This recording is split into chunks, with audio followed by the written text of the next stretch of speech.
कबूतर का आतिथ्य। एक बार की बात है, दो कबूतर रहते थे। वे पति पत्नी थे। वे अपना दिन भोजन की तलाश में बिताते थे। शाम को वे जंगल में अपने पसंदीदा पेड़ पर आकर आराम करते थे। एक शाम पत्नी जल्दी घर लौट आई। हमेशा की तरह वह अपने पति का इंतजार कर रही थी। तभी अचानक बारिश शुरू हो गई। वह चिंता में पड़ गई। तुम कहाँ हो मेरे प्यारे? तुम इतनी देर कभी नहीं करते, उसने खुद से फुसफुसाया। तभी उसने एक पक्षी पकड़ने वाले को अपनी ओर आते देखा। पिंजरे में उसके पास एक कबूतर था। यह उसका पति था। ओह नहीं, अब मैं क्या करूं? काश मैं अपने पति की मदद कर पाती, उसने कहा। उसने अपने पंख फड़फड़ाकर पक्षी पकड़ने वाले का ध्यान भटकाने की बहुत कोशिश की, लेकिन सब बेकार गया। जल्द ही बारिश बंद हो गई। बरर, बहुत ठंड है, पक्षी पकड़ने वाले ने कहा। उसके कपड़े गीले थे। उसने उसी पेड़ के नीचे बैठने का फैसला किया जहां दो कबूतर रहते थे। बेचारी पत्नी अपने पति के पिंजरे के पास बैठ गई और वह रोने लगी।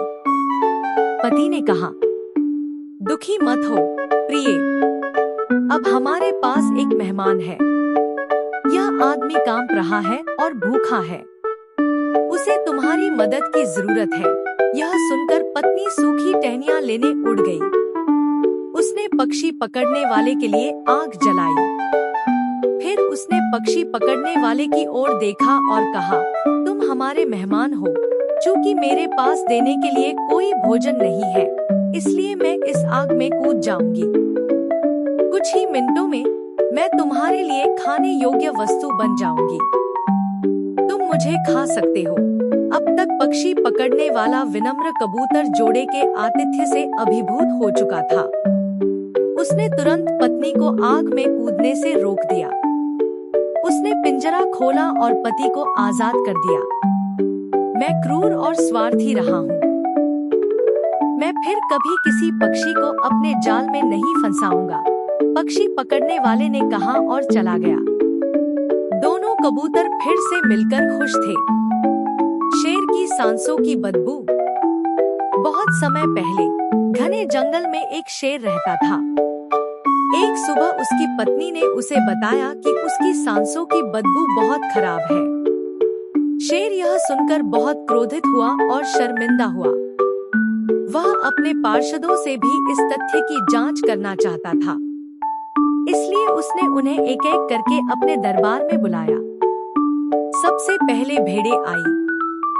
नमस्ते दोस्त भेड़ों, शेर ने अपना मुंह चौड़ा करके कहा, मुझे बताओ, क्या मेरे मुंह से बदबू आ रही है?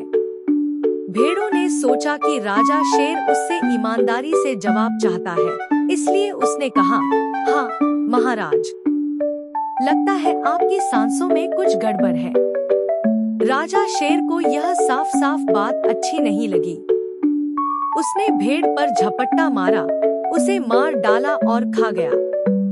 फिर राजा शेर ने भेड़िए को बुलाया और कहा, तुम्हें क्या लगता है, क्या मेरी सांसों की बदबू आ रही है?